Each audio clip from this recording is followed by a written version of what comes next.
Good afternoon. On behalf of India International Center, I welcome all the distinguished panelists of today's event that will focus on the works of various authors, hence the Jugalbandi. It is my pleasant privilege to introduce the chair of the event, Ms. Rajni Sekhri Sibal, to all those participating and watching this event. Rajni Sekhri Sibal is 1986 batch IAS officer of the Haryana cadre and is the first lady to have topped the All India Civil Services examination. Rajni superannuated as the first secretary of the Ministry of Fisheries, prior to which she worked as Additional Secretary, Ministry of Home Affairs, and before that as Additional Secretary, Ministry of Skill Development and Entrepreneurship, and Joint Secretary in the Ministry of Agriculture. Rajni has helped in the capacity building as Deputy Director at Lal Bahadur Shastri National Academy of Administration, Missouri, and the head of HIPAA and also National Institute for Entrepreneurship and Small Business Development. Earlier, she worked in the government of Haryana in various fields, including industry, finance, transport, environment, and pollution control. She took a hiatus and worked in the private sector to help set up the Max Bupa Health Insurance. Recipient of the Indian of the Year 2013 award in the category Unsung Hero for her courage and commitment, Rajni is a prolific writer. She has published several articles and authored about 8 works. And her next book, a biography of 10 outstanding persons, will be brought out in November by Penguin. With this, I welcome you once again, and now over to the chair for further deliberations and taking the session forward. Before that, I request all the participants who are watching the program to post the questions in the chat box. Over to you, Rajni. Thank you. Thank you so much, Usha. Usha, Mrs. Hira Kartar Dalwani, Mr. Prasanna Kumar Dash, Mrs. Achla Bansal, Mr. Rajender Krishan Chowdhury, ladies and gentlemen.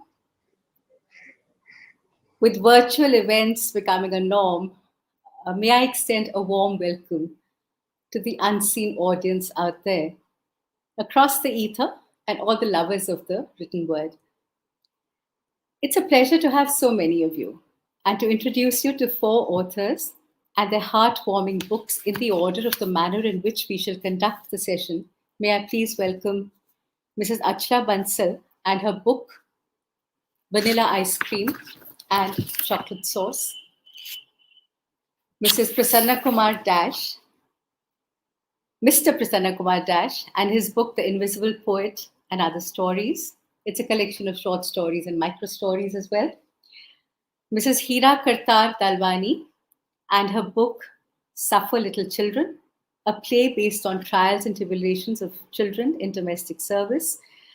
The volume also contains her journeys through life in an anthology of poems called, they're titled Eternally Present. And last but not the least, Mr. Rajender Krishan Chowdhury and his book, Wanderer, which is an anthology of verses with some exquisite artwork by Nilofer Wadia. I'm glad to see a sizable audience today and hope that the Q&A session will be, at the end of the session, it will be very lively. Please post your questions, as well as the names of the person to whom the question is addressed. And now, may I introduce Achla properly. Achla Bansal is an acclaimed writer. She writes both poetry and prose in the form of short stories. Her stories have been published in leading dailies and journals. Her story, Thanks Anyway, was carried by, in other words, an anthology of new writing by women. Skrev Press published Achla's story, titled Out of Time, in its Indian subcontinent collection. Her short story, Checkmate, won a Book of Borges Award 2007. Achla is a very versatile writer. She writes in both Hindi and English. Some of her stories have been translated into Malayalam, Hindi, Telugu, and Urdu. I have the pleasure of introducing Achla's collection of 18 short stories, Vanilla Ice Cream and Chocolate Sauce, and other short stories. The book provides a smorgasbord of life experiences. They span an entire gamut of human emotions. Um, this, I love the story 80, particularly, in which an 80 plus mother in law, grandmother in law, seeing a young uh, new daughter in law, relates herself to that youngster. And she kind of instills a streak of rebellion in this young girl as she tells her about an incident of how she herself found her place in her husband's home when she climbed a mango tree to pluck raw mangoes. And I'll just read from a very short excerpt from the book on how she manages to do that. I quote, the grandmother in law, who's 80, says, I've changed. Time has taken its toll on me. But when I was your age, I wasn't like this. I was full of fire, vitality. I remember the mangoes, the story I told you. Imagine a fistful of raw mangoes changed my fate. They thought that a girl who could climb a tree could do anything. I chuckled and I looked into her eyes and she saw a new tomorrow. Achla, over to you. Your humane and concerned voice is strong. The stories in the collection are very sensitive and reveal the depth of your thoughts to the reader. What is it that inspires you? Tell us. Everything, anything in life, which impacts you, any incident, any happening, any word said or written. And it is not necessary that you write just then. It may take a long time, many years, a decade even. Like my story, The Blind Deal, it took many years after that when I saw the blind man selling agarbattis in the crowded GK1 shopping arcade corridor. It was after many years that this fact got entwined with my imagination and a story was born. Thank you, Rajni, Sekhri, Sibal, I should say your full name, for your comments and for reading my story. You brought alive that story 80 plus. 80 par in Hindi was very popular also. And I would also like to thank India International Center and Dr. Usha Muju Munshi for inviting me to this webinar. Jugalbandi, a tryst with prose and poetry. The synthesis of prose and poetry today is reminiscent of the launch of my collection of stories, Checkmate in the UK, along with poetry recitals by the poets present there. Today is not the release of a book of mine. The paperback edition of my stories, Vanilla Ice Cream and Chocolate Sauce, was to be released in March 2020. We all know what happened then. As the Damocles sword still hangs over our heads, it is heartening to see we still have the heart to celebrate art, give credence to it in its different forms, be it singing, painting, writing, poetry, or prose, it doesn't matter, for at the core of it all is creativity.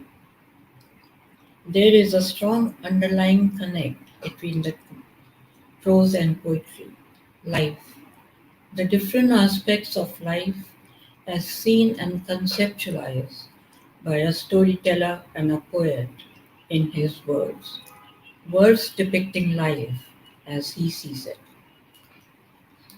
What is it about?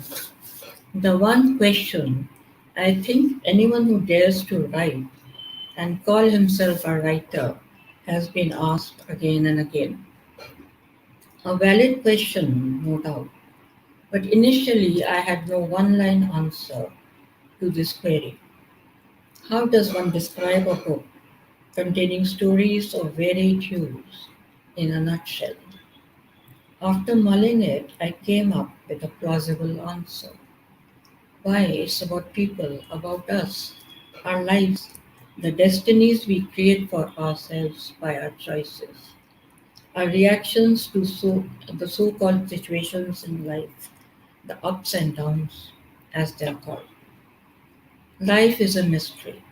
It unfolds at its own pace.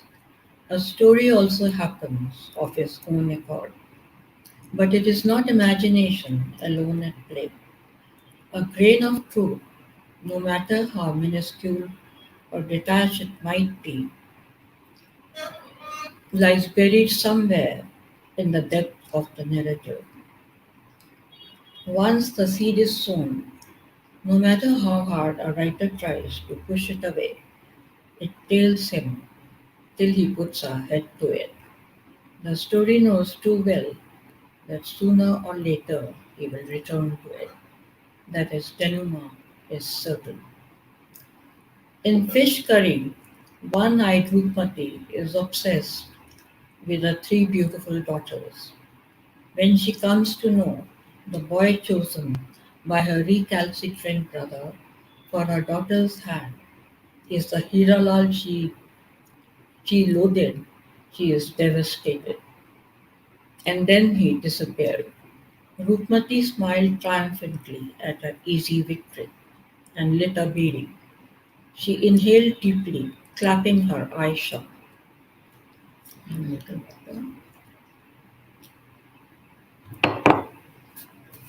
Sasuma, Hirala's mocking voice startled her. Tonight I'm coming over to your place for fish curry, he informed her smugly. Over my dead body, Rupmati thought angrily. She plans to do away with him.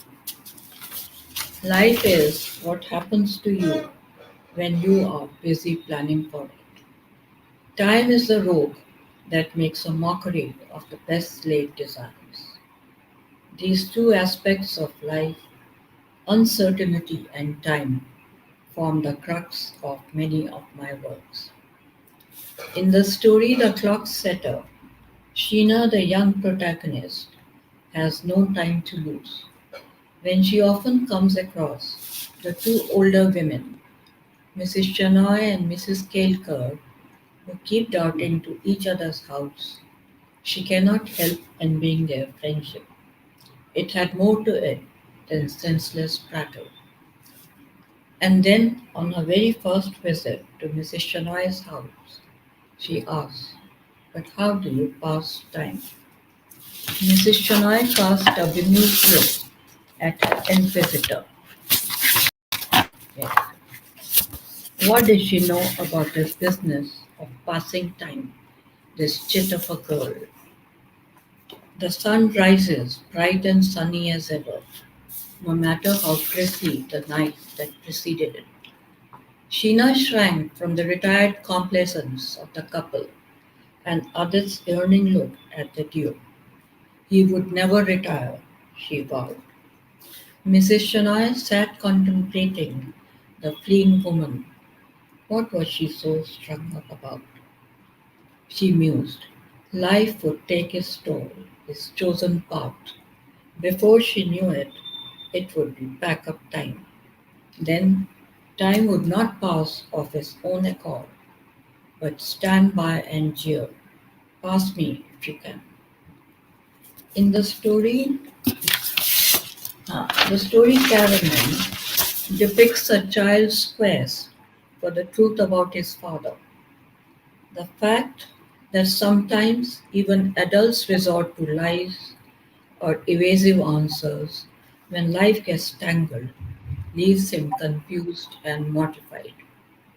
When he tugs at his mother's sorry and accuses her of lying, when he asks about his father's whereabouts, she gives him a stinging slap and chides, "Now behave yourself, you're not a child anymore."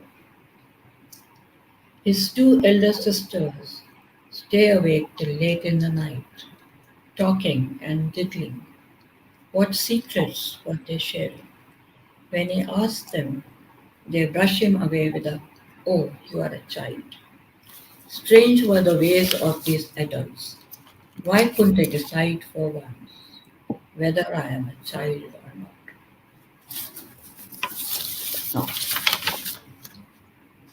My story Checkmate, like she said, got a Book for Bouquets award in the UK.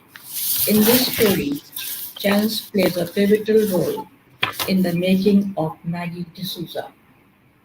Maggie could not stop marveling at the strangeness of it all. That spilt nail polish changed the course of her colorless life. The mistress, after having applied the first coat of mauve factory on her newly manicured nails, lay sprawled on the bed, her mind lulled into slumber. On seeing Maggie crouched near the bed, frantically scrubbing the purple-stained floor, she let out such a blood-curdling scream that the sage froze on his way out of the house. Quelling his overpowering impulse to bolt, he retraced his steps stealthily to his wife's room. The Sitani looked at her husband of 1 score years of bored wedlock with renewed admiration, an emotion she had discarded, along with her virginity on the wedding night itself. More faculty, an exact replica, she purred with satisfaction. A week had passed since a providential interjection in Maggie's mundane existence, but the Sitani still simpered about her husband's hidden love for her. 20 years, and he treats me like a bride. Why else would he go to such lengths to get me an identical nail polish? Why indeed, Maggie pondered, her erstwhile quiescent mind set ablaze with the possibilities the case in hand offered. She began to spy on the master's movement. Thank you all, those who have joined in, and I would like to thank Sanjay Arya for bringing out this book despite the odds. Thank you, Achla. This is the book that we're talking about. It's a sensitive portrayal of human follies with a witty, intelligent dialogue, which makes the book so readable. I urge everyone to pick it up. There are 18 short stories, extremely well written. They leave a reader, thirsting for more. I think that's the beauty about short stories. Our next author, Mr. Prasanna Kumar K. Dash. Thank you, Achla. Next author, Mr. Prasanna Kumar K. Dash. I'd like to introduce him by reciting a poem of his, and I quote. His poem is titled Words. Imperfect codes crafted by the sender with her limited skills, interpreted by the receiver as per her mood, temperament, or opinion. A Chinese whisper, possibly. Why does the same word speak differently to different persons, even differently to the same person at different times? How less complicated life would be if what I say is what you hear. Words have their limitations. Not quite, actually. Prasanna, when I read your book and the stories I read in the book last evening, I think your words actually reached out. I truly enjoyed some of them, but I must first introduce you. Born and educated in Odisha, Prasanna Kumar Dash taught in GM College, Sambalpur, and had a stint at the State Bank of India before joining the Indian Administrative Service in 1981. During his career in the civil services, he worked in Madhya Pradesh and in New Delhi. He superannuated as Additional Chief Secretary to Government of Madhya Pradesh and currently lives in Bhopal. Invisible Poet and Other Stories. The book that is being presented today is one of the 11 books, by the way, published by Mr. P.K. Dash, including Tell a Tale and Other Stories, Invisible Poet and other stories, The Mysterious Ladies and Other Stories, Kathapur Tales. So obviously he writes a lot of short stories and some poetry, as I just quoted from one. In fact, the short stories in Invisible Poet are written across different geographies, different times, different spaces. So, the first stories, Mona Lisa, I think that is from your Sambalpur college days, possibly. While the police training story is an account of a Mufassil town in Madhya Pradesh, and where a fatal accident is prevented. And there are some very nice micro stories as well. I would now request Mr. Dash to tell me which is his favorite story and why. And then whatever else you want to say. Thank you, Rajni ji. First of all, thank you for reading my book from cover to cover. Not many people might have read all my stories. So a big thank you to Rajni, and thank you for your very kind words. I must thank India International Center for inviting me to this webinar. I was delighted and must say rather surprised when I received this invitation. Delighted because I would get an opportunity to tell about my books. A little surprised because IIC in the e-brochure described me as an eminent author. Prior to this, I had no intimation about my eminence, either from self or from a third party. So thank you, IIC, for that description. A close friend, herself an author, when I shared the IIC e-brochure with her, she asked, since when? So you can figure out what my friends think about. So it's a delight to be here with this august audience and distinguished panel of authors. What I plan to tell is share a few words about this collection of stories and also read the lead story. Rajni ji asked me which is your favorite story. I love all my children. All my stories are my children, so I am very partisan to all of them. So it is very difficult to say, but the lead story is The Invisible Poet, which is really a micro story. It is less than 500 words, can be read in 2 minutes. And why I made it the lead story, I'll explain in 2 or 3 lines. First, about this book. This book is a collection of a range of stories. I have really taken the stories which I felt are worth telling, and they happen to be of different genres. There is obviously young adult, the Mona Lisa story, as the chair herself read. There are a few other young adult stories, college fantasy, fiction. There are travelogues, adventures, and a range of different. There is satire, there is humor. Then the characters I bring into these stories. You would have Ram and Lakshman and Sita, then Krishna and Radha, Henry Kissinger, Chanakya, Miss Smith. You'd wonder what a senior civil servant was having a midnight tryst with the most honorable Miss Smith under the direct supervision of the Indian bureaucrats, boss and senior. So for that, you have to read the story. You might also wonder, you may have seen many Ram Leelas, but you may never have come across Sita asking Ram for a bidi. Why that happened, you have to read the story. About the lead story, The Invisible Poet, it's about Jayadev Goswami's Gita Govinda. Gita Govinda was a seminal work. It is a 12th century, Jayadev ji was a 12th century poet and wrote this amazing Sanskrit Kavya. It is a Mahakavya actually. It is the Sringar Mahakavya, the most well-known Sringar Mahakavya that India knows of. In amazingly lyrical Sanskrit, this poem is written in Ashtapadis, 8 foot. What is striking about this? My story is about a legend that everybody in Odisha is familiar with. We read it in our textbooks in school. The legend is that Krishna himself came and finished Gita Govinda for Jayadev Swami.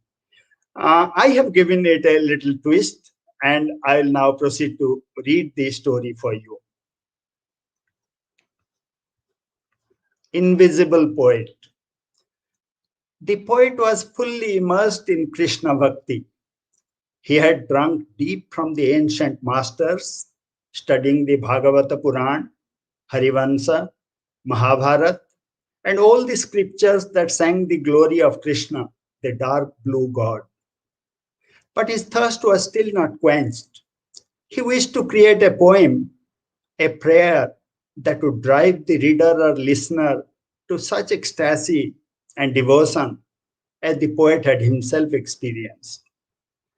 He worked hard on his epic poem, Gita Govindam, meditating over each word, phrase, and pada, every stanza of the Ashtapadi, seeking to capture in the mortal bodies of Krishna and Radha the sublime love of the divine consorts, was a challenge. Singing the glory of Krishna was also easy, yet so very difficult. Everyone pined for him, but how many became one with the effulgent being? How many could ever taste the elixir of Advaita, rising above the limitations of flesh to catch a glimpse of that elusive and unattainable bliss? A mere poem would not suffice. The epic song must be a vehicle to transport the devotee to a higher plane and to transmute her. One who read it, or heard it, or saw it performed by a dancer would never be the same person again. She would be reborn in this very life. He worked more, not satisfied with his several drafts. After several months of contemplation, he finally got it. The poem was now nearly complete. Just one pada eluded him. Radha had been terribly hurt. How can her Krishna, for whom she had given all she had, her body and soul, name, honor, and even her pride, could accept the favors of another gopi, however attractive, artful, and voluptuous? A contrite Krishna was eager to make amends by offering a heartfelt apology. But a mere sorry just won't do, he knew. The poet pondered long and deep. What must Krishna say or do to appease Radha? He could not get the pada. Stuck at this point, he left his writing desk with the manuscript open at the unfinished Ashtapadi and went for a bath. Upon his return, he found that someone had completed his poem. Mama Shirasi Mandanam Dehi Padapallavamudaram, says Krishna to Radha. Pray, decorate my head by putting on it your feet, tender as leaf buds. I surrender and seek your forgiveness. Jayadev was thrilled. His voice quivered when he spoke to Padmavati, his beautiful wife, his own Radha, and a highly talented dancer. Can you believe it? When I was away at my bath, Krishna himself came and wrote the missing pada. Who else but Krishna would know how best to mollify Radha? Padmavati complimented Jayadev for completing Gita Govindam at long last. But when she turned back to go to the kitchen, a faint smile played on her luscious lips. Thank you very much. Thank you for your kind attention. Thank you, Prasanna ji. Wonderful. I had said no, geez, but let's carry on. The next author, that in fact dramatist, poet, that is my pleasure to introduce to you, is Hira Kartar Dalwani. Mrs. Hira Kartar Dalwani taught English literature and language for 40 long years in Delhi University. Her special love is drama and poetry. She is a member of the Sindhi Academy and is a poet and playwright. Suffer Little Children, which I have in my hand, is Hira's third play and is based on the trials and tribulations of children in domestic service. The play was chosen by Cry to be presented as a street play at Dilli Haat tomorrow and tomorrow and tomorrow, as well as Sharper Than a Serpent's Tooth are her earlier plays, set in the aftermath of the country's partition. As part of this book, the last few pages are actually Eternally Present, which is an anthology that is appended to this play. And her poems take you on a long and interesting journey. May I read one that she wrote as she turned 70? Just bear with me. And I quote, crawling into the 70s. This is Hira Kartar Dalwani. I hopped, skipped, and jumped into the 60s. Life was full of fun and enjoyment. I was on a roller coaster ride, enjoying the thrill of it all, till it stopped suddenly. And I stepped aside onto the thorny path of life, bewildered and hurt and agonized. Now I crawl into the 70s on all fours, having learned the lessons in the hard school of life, swinging between life and death, hanging on the edge of the cliff. Now I stand up. I stand unsteadily, but I stand again, taking faltering steps like a little child, learning to walk again with my head held high. Wow. Hira, well, that was at 70. But now Hira Kartar Dalwani turns 80 with her 4 grandchildren, one of whom will read her work today. It's a pleasure to welcome you. With the eternal happy hop beat in your steps and a song in your heart, may they stay there forever. On to you, Hira. Thank you, Rajni, so much. And thank you, IIC, and everyone else, giving me this grand opportunity. Now, my book, Suffer Little Children, the quote is from the Bible, of course, when Christ said, Suffer little children to come unto me. And I was thinking about all those children who were then working as domestic labor. It was a very common thing. And that these are true stories, all 3 of them, the 3 acts. The first one is about Shri, who was actually, very, very small. He was working in a dhaba, and, the patilas were bigger than him, working at it. And in that cold night, when Meera, the protagonist, the lady of the family, was walking by, and she just couldn't bear it. She wanted to do something for these people, brought him home, gave him warm clothes, food, so that, he would be happy and stay on. But guess what? In 2 days, they found him missing. And when they went past that dhaba, there he was with that big patila, cleaning it away, singing away to glory. He preferred his freedom to the comforts that were there. Meera was quite disappointed, but that's life.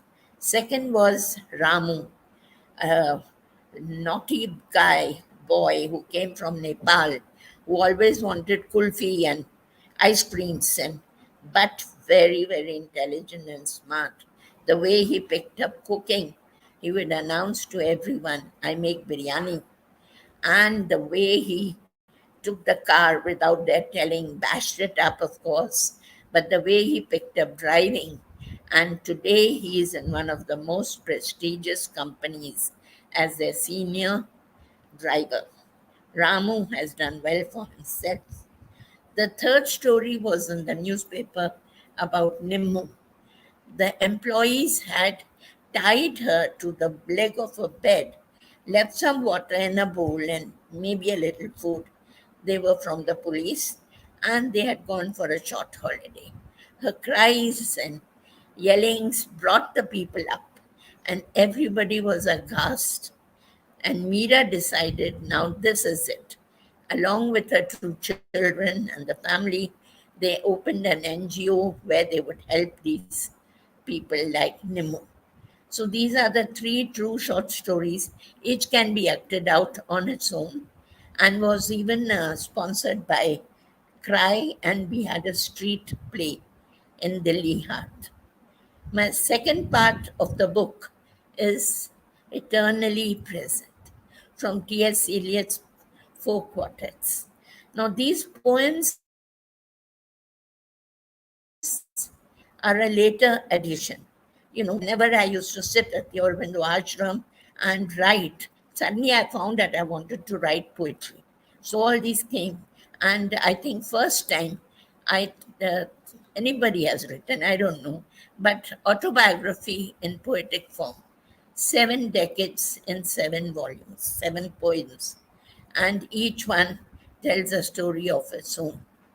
As a family, we had come from Pakistan, so all that was there.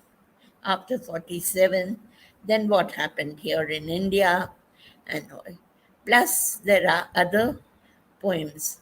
One, especially the one which I have written in homage to my father. I lost him when I was only 16, but the amount of love he gave us. Tender is the touch of a father's hand when you are asleep pretending. Tender is the touch of a father's hand when you are old remembering. And that's what I always start with. Unfortunately, during that time, later, I lost my husband while we were traveling in Europe. And of course, a very, very tragic story, whatever. Now, some of the things which occurred to you, one of them was, whenever I give away your clothes, whenever I give away your clothes, I give a part of myself. And that bright red shirt, the blue blazer, the cap you were so fond of, and the check mufflers. Every time I see someone wearing them, my heart stops beating for a minute and then starts again. So my poems are like that. The whole autobiography is there. What Rajni ji just read out, also one of the ones in which I stepped into the 70s. There's one on the 40s, 50s. Please do find time to enjoy reading them. And now my granddaughter will read out one poem which is called Crawling into the 70s. But before that, I want to really thank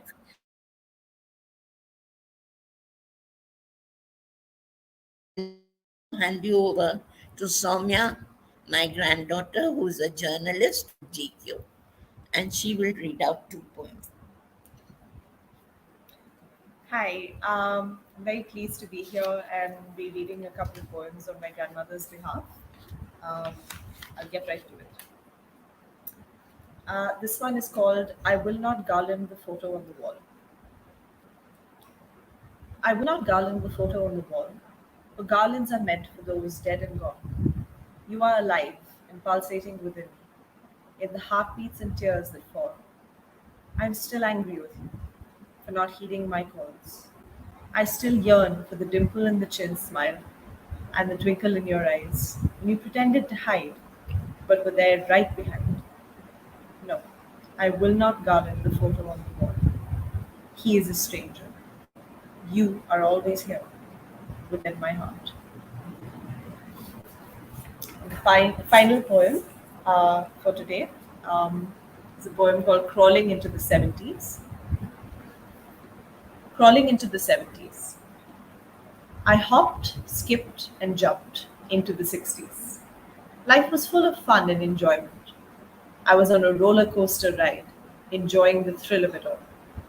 Till it stopped suddenly, and I stepped aside onto the thorny path of life, bewildered and hurt and agonized.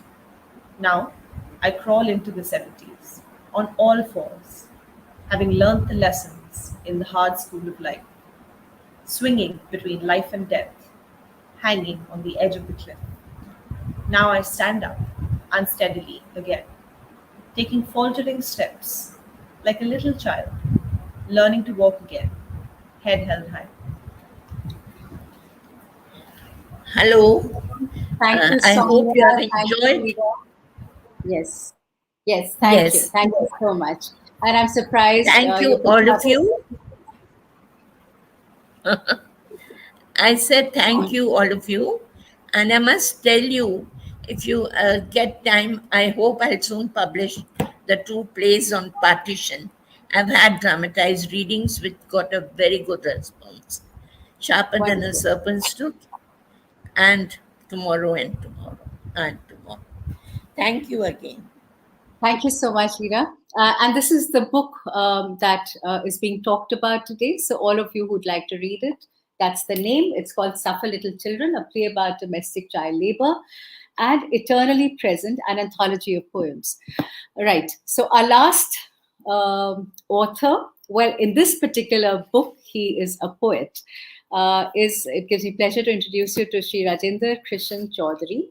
He is the founder and editor of the popular literary magazine called Boroji.com, a magazine he's been editing since 1999. Rajender believes in liberty and the inalienable right to freedom of expression. He's the author of a photo essay 2021, an anthology titled Solitude and Amma's Gospel. He lives in New York, and Amma's Gospel has been translated into several languages. This is the 3rd book of poems. It's called The Wanderer. It's a collection of thought-provoking verses that seek answers to very complex questions. The concept of the wanderer is attributed to Meera Chaudhary, his wife, and the art is beautifully done by Nilofer Wadia. The sketches actually lend exquisite hues to the words, to Rajender's words. The titles of all the poems that we listed in the book are made up of one word, except in 2 or 3 cases, but basically one word. However, each one-word title is very evocative, and invites the reader to read what the poet feels about that particular subject. You know, there are words like NOI, there are words like attitude, candor, masks, transformation, and when. While some of the verses are light-hearted, but there are still some which are very deep, distinctly metaphysical, well, at least philosophical. And I'd like to read When to you before I hand over to Rajender. I really enjoyed this one. It's a very short verse which says, the title is When. The question is no longer relevant about why, how, where. If one feels gratified of having lived life positive and content, the query does make one only wonder,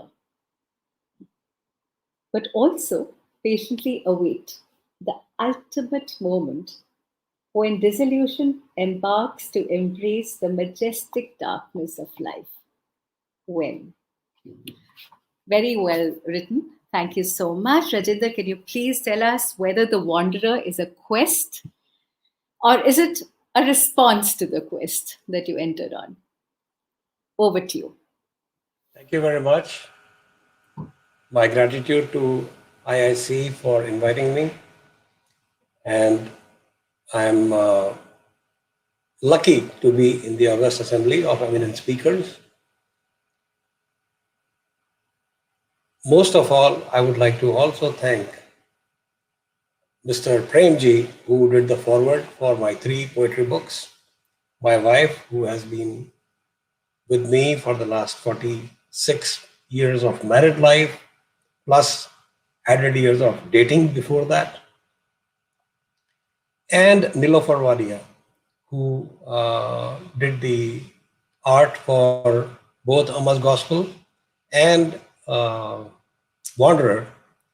Before that, my first book, which was published in 2013, it was art was done by Simina Lasit. She is the one who introduced me to Nilofer Wadia.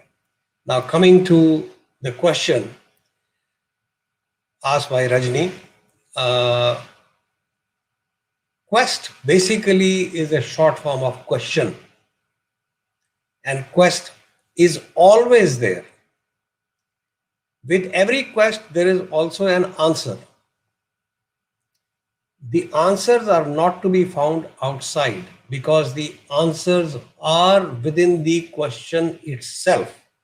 One has to simply read the question carefully. The question itself reveals the answers. That is my take. Now, coming to poems, I am not a writer per se, in the sense that I don't sit and write, or I don't have an agenda that I must write so that I can publish a book. I write when it happens. It is like a thought comes, it churns, and when it wants to flow, it just flows and I pen it down. Like in one of the poems that I wrote in memory of my loved ones, I said, you write, I recite, you compose, I describe, you decide, I abide. It is so comfortable to live together in harmony with all these differences. Cheers. That's to Rajni. Question and answers. This is what is. Whenever there are two things,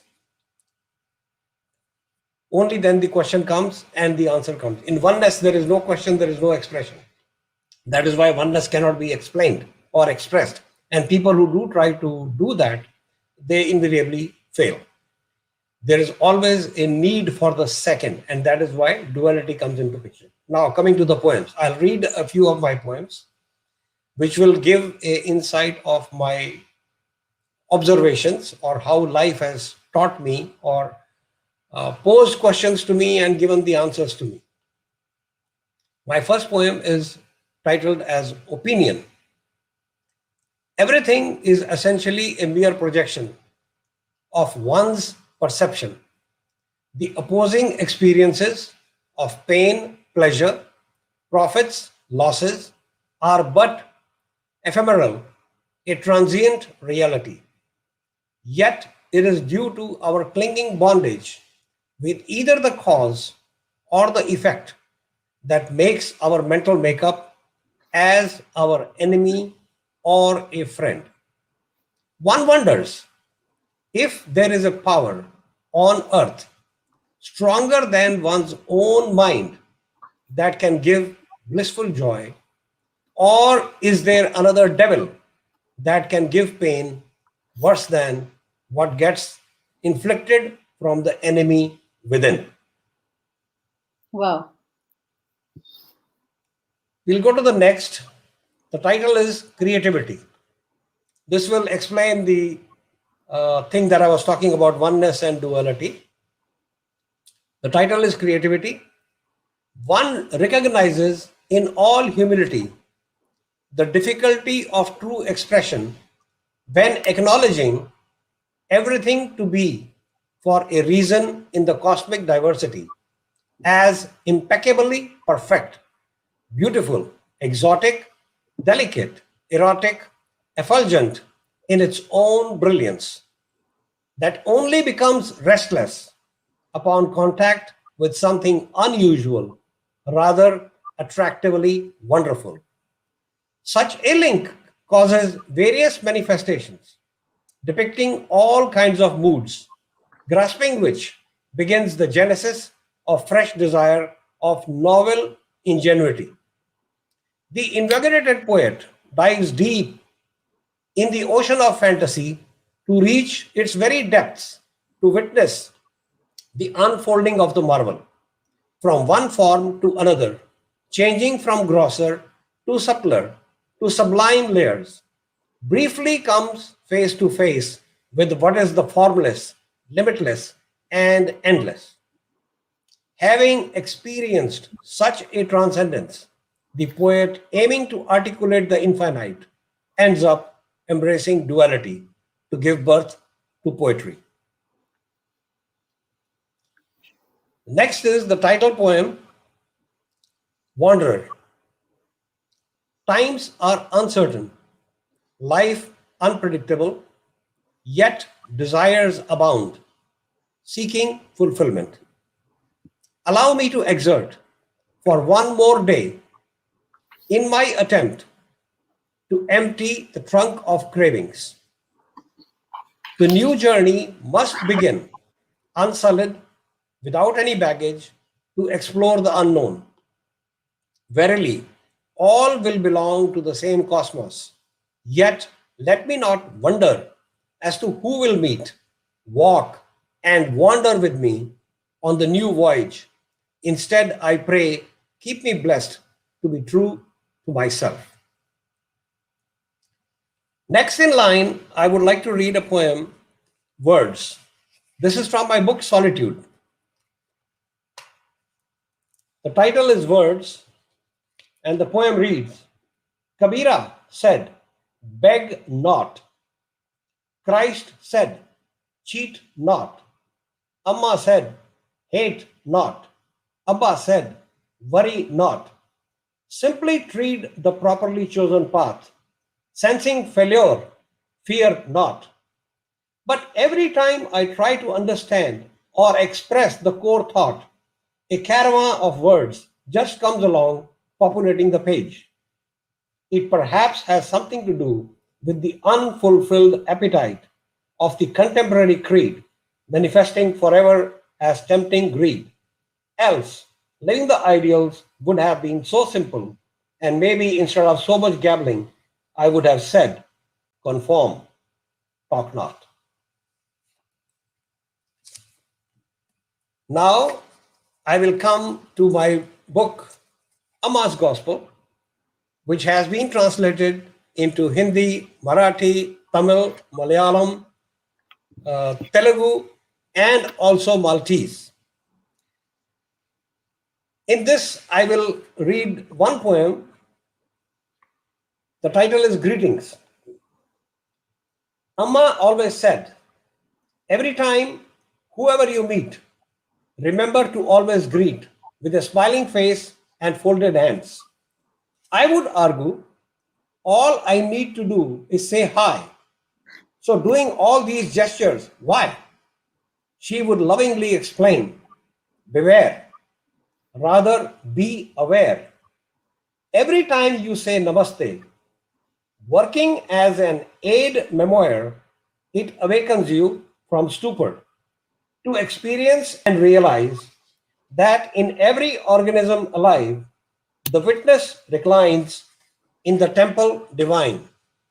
Conveying gratitude with a pleasing attitude, you merely do not greet every big and small. Essentially, you bow to the witness that pervades all. When will I learn? If I have time, I can read one more from Amma's Gospel. The title is Now. Plausibly, the real now is a giant void or a black hole, sucking in the future, simultaneously converting it into past, to be dreaded or glorified, to satiate one's own intellectual perceptions and beliefs. Life is effectively lived, learning good or bad from the past and either worrying or dreaming about the distant future. Alas, the present that is apparently witnessing and experiencing remains elusive. How does one truly come face to face with now that seems to be a fleeting moment, yet is an eternity in itself? Thank Do I have you. time? Thank you, sir. Let's leave it at that. Okay. We have a lot of questions. You know, it's been a marvelous, it's been a glorious evening. I must thank all of you, Hira, Achla, Prasanna, Rajender. It's been a pleasure meeting you through your work, through your books, which I read through the night, and all of yesterday. Um, it's surprising how poetry, drama, short stories are different genres, but when you put your heart and soul into it, somehow there is a common thread that runs through your all the four books of yours. Actually, wonderful. I have a few questions here. The first question goes out to it's from Akanksha Ghaziabad, who would like to know. This is for Achla ji. I would like to know from Achla ji from where she finds her character. They are so natural and like next to door. I think what she means, they're like people who are next door. Yeah. Well, they are real life characters. You observe life, the people around you, and sometimes it takes years to write a story on it. But there is always a small fact in it, in every story. Like my story, this blind deal I told you, all my stories. In release also, it's just something which happened about 20 years back, and then I wrote that story.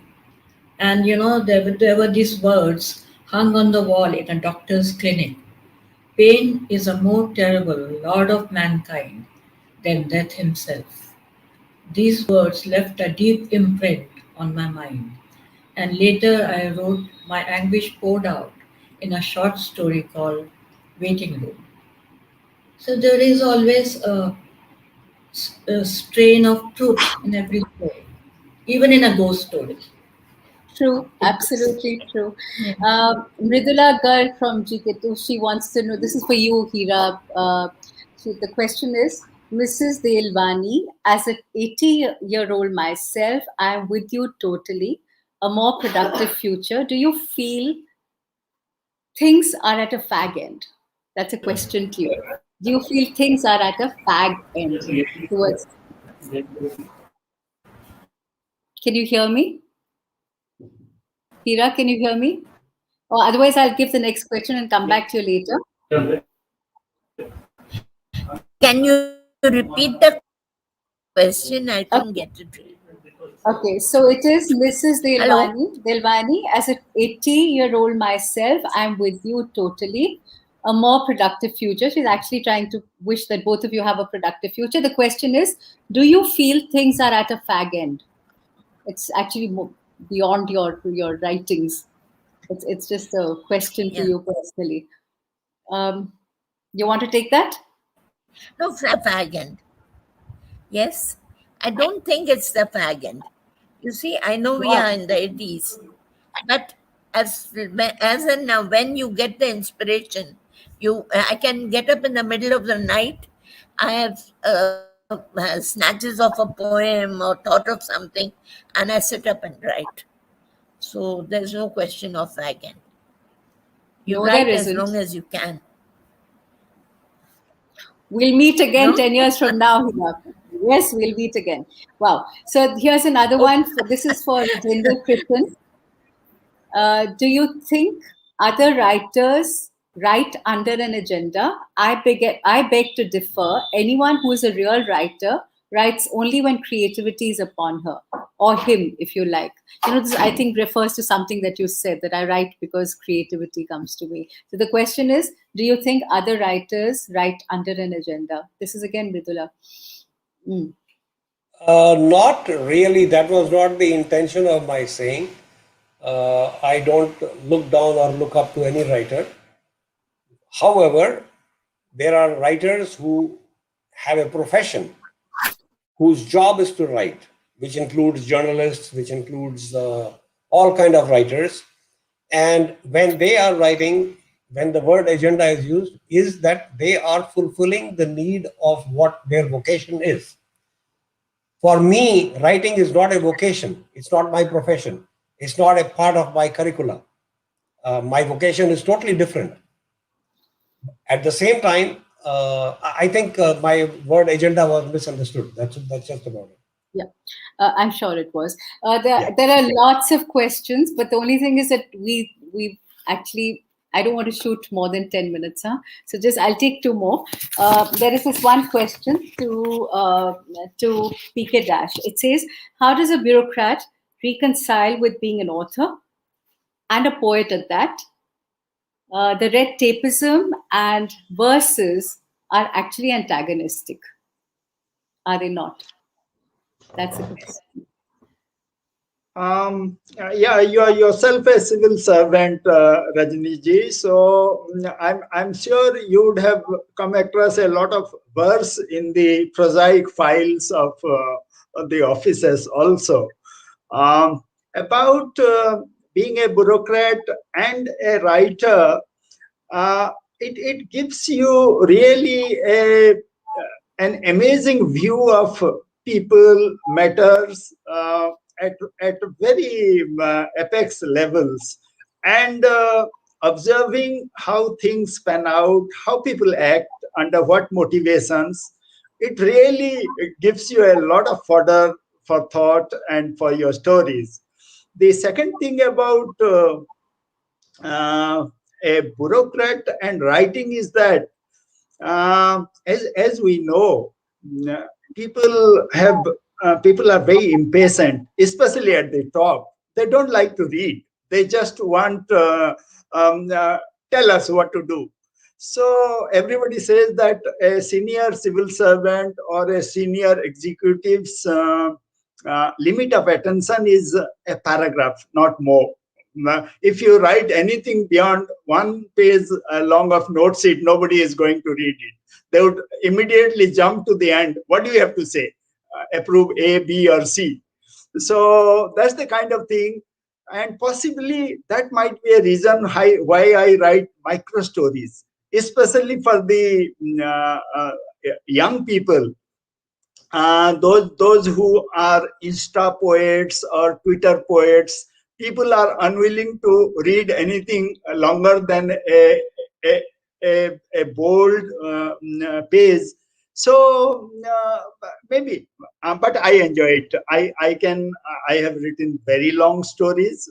One of my stories is about 13,000 words, which is a micro novel, you could say. But I love to do all kinds of stories. Poems, as poems happen at sometimes when I am at greater leisure and want to express myself at greater leisure. I resort to fiction, short stories. And when I am in a particularly intense mood, I try to write poems. Last, one more comment I'll make.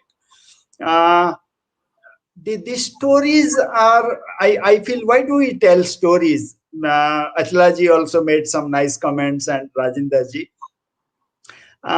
We are compulsive story makers. We are either consumers of stories or we are story. Actually, somebody said that Homo sapiens are better described as Homo fictus.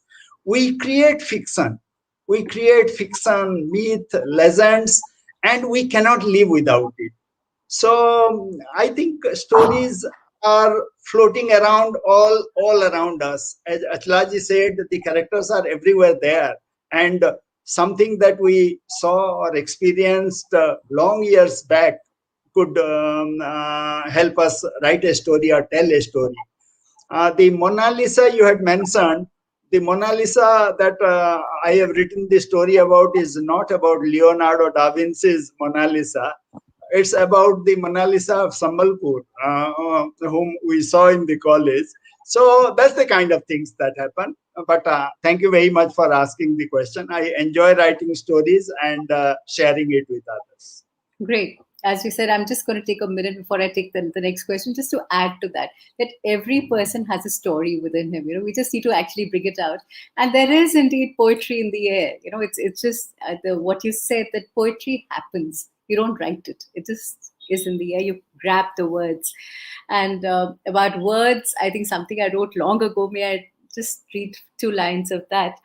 Words shouted in anger can damage and harm. Words when whispered can soothe and calm. Words I read and words I write. Who cares who reads? Who cares who writes? For prose and verse and books and words are now on the endangered list. Because truly, as you said, most people don't have a lot of people, but then we have a lot. The audience out there is huge, by the way. There's yet another question for you this time, Hira. The question is, between drama and poetry, which is the genre that you find most which is, sorry, let me read from here. Which is the genre that you find most useful? I think what they mean is which is the genre that Let me tell you, I started off and I have loved drama. Shakespeare has always been my, godfather. So always drama. But lately now, more after retiring or a little earlier, I started writing poetry. So I enjoy both now. Wonderful. On that beautiful note, हाँ जी आई आपकी आवाज. And on that beautiful note, I'd like to thank each one of you: Hira, Kartar, Dalwani, Achla Bansal, Prasanna Kumar Dash, Rajender Krishan, and Usha ji. Thank you so much. It's been such a pleasure getting to know all of you, and thank you. Can I have a minute, Rajni? Can I have a minute?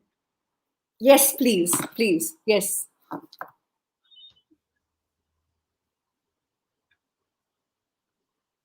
Yes, please. Yeah, I just wanted to say thank you to Rajni especially for reading all our books. That's an amazing chair and coordinator who took the trouble of reading all the books and reading from it. So let me seek your indulgence to pay a small tribute to our moderator and chair. Permit me to read this. This is a limerick I wrote this morning only. The title is Lady Krishna. To protect her honor, Draupadi hid inside metal cover. But the louds wanted to see all. Lady Krishna answered the call, got enough clothes to drape her over. All of you might be wondering what has Lady Krishna to do with. You have to read Rajni, Sekhri, Sibal's CV in the net, and you'd find out why this limerick was written.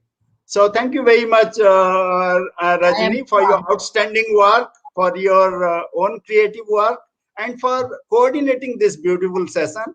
And thank you, IIC, for this great opportunity. Thank you. God bless you. Thank you. I am charmed. And with that, I'd like to end the session and draw it close. Thank you, everybody. Bye-bye.